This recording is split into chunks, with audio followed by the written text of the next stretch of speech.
التشكيل الاول في النادي الاهلي؟ والله طبعا تشكيل النادي الاهلي يعني التشكيل المثلى بالنسبه للكابتن حسام. مباراة صعبة جدا، مباراة قوية أمام فريق يعني إلى حد ما زي ما قلنا أرضية ملعبه سيئة جدا، عنده إمكانيات كويسة، فريق منظم، في 3 4 لعيبة بيلعبوا في المنتخب الكيني. أعتقد النادي الأهلي عنده فرصة يمكن أكبر بكتير جدا من فرصة نادي الزمالك، بيلعب مع تاني جمهورية الكونغو في فيتا كلوب، تذكر أقل بكتير جدا على المستوى الفني، ودي ممكن تكون في صالح النادي الأهلي فترة إعداد أو استعداد كويسة جدا. بس طبعا لعيبة النادي الأهلي عندها خبرة وعندها من الإمكانيات اللي ممكن يخليها تخطي أو تعدي المباراة بشكل اكثر من رائع في التشكيله اللي حاططها كابتن حسام البدري. نعم كابتن خالد، لكن تذكر الكيني وحتى الان مباراتين في الدوري الكيني، لسه ما مكملش الدوري الكيني، غير جاهز. تذكر الكيني في المركز ال11 من مباراتين بنقطتين فقط لا غير، وهدف وحيد لاولونجي طبعا الصغير السن في تذكر الكيني. يعني هو فريق طبعا كابتن تامر، يمكن احنا حتى لو اتكلمنا هنتكلم على تشكيله، ممكن يكون تشكيله ده بالنسبه لنا احنا حصري، يمكن ما حدش لسه في مصر اتكلم على تذكر الكيني، واتكلم وفي زي ما قلت لك في بعض اللعيبه في المنتخب منهم حارس اللي هو اليوش، الحارس رقم 1، يمكن الحارس الثالث في منتخب كينيا مش الحارس الاول. وبعض اللعيبه اللي عندها امكانيات كويسه جدا. ده كان غايب وهيرجع في المباراه دي. هم طبعا عندهم يعني هي طريقتهم 4-2-3-1. في بعض اللعيبه زي صانع اللاعب زي اللاعب اوكوديو، ده بيتر اوكوديو من اللاعبين الممتازين جدا، رقم 23، لاعب عنده امكانيات كويسه جدا وصانع اللاعب وممكن يلعب جوه قلبين الدفاع بالنسبه للاهلي على وائل جمعه ومحمد نجيب.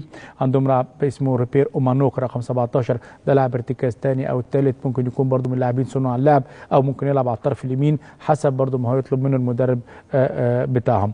الاربعه اللي في خط الدفاع بعد ايلوش حارس المرمى بنتكلم على جيرمي برايت رقم 12، بنتكلم على مارك امدومبو رقم 5، بنتكلم على جوزيف شيكو كوتو رقم 18، وبنتكلم على 15 اللي هو الباك ليفت اللي هو هوم افري اوكوفي. دول 4 لاعبين ثابتين، تغييرات بتبقى على قد الحدود. يمكن الجبهه اليمنى اللي فيها شيرمي برايت دي يمكن جبهه قويه جدا، وحتى الراجل اللي هو هوم افري اوكوفي رقم 15 راجل عنده قدره على التسديد وسريع جدا، وممكن يكون متعب كمان لخط دفاع الاهلي في الجبهه اليمنى اللي يلعب فيها شريف او يلعب اخر. الاثنين قلبين الدفاع جوزيف شيكوتو مارك ومدومبو.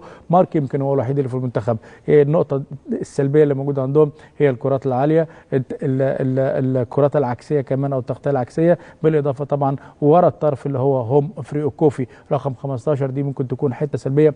انا اتفرجت لهم على ماتش النهارده، ممكن يستغل النادي الاهلي لو بركات موجوده وشريف بيعملوا كرات عرضيه بشكل كويس. المفروض من النادي الاهلي في الحته الاماميه يعمل الكثافه الهجوميه على قلبين الدفاع، اذا عمل الكثافه الهجوميه هتبقى ميزه، اذا عمل هجمه مرتده كمان بسرعه كويسه جدا هتبقى ميزه.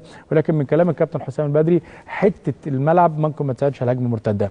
2 لعيبه ارتكاز رقم 29 دافيد اوتشانج، ده برضو من اللعيبه الثابتين، بيلعب كل مباريات فريق تذكر الكيني، لاعب عنده امكانيات كويسه جدا ولاعب له قدره كمان على حته القياده الدفاعيه، وممكن يكون امام قلبين الدفاع اذا كان جوزيف شيكوتو او مارك امدومبو.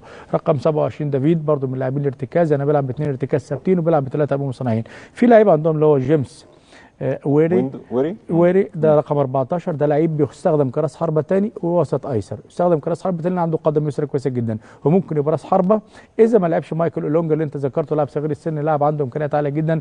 ويمكن الكابتن عادل العمروش المدير الفني لمنتخب الجزائر خده معاه في المنتخب نظرا لامكانياته العاليه جدا. معنا الهاتف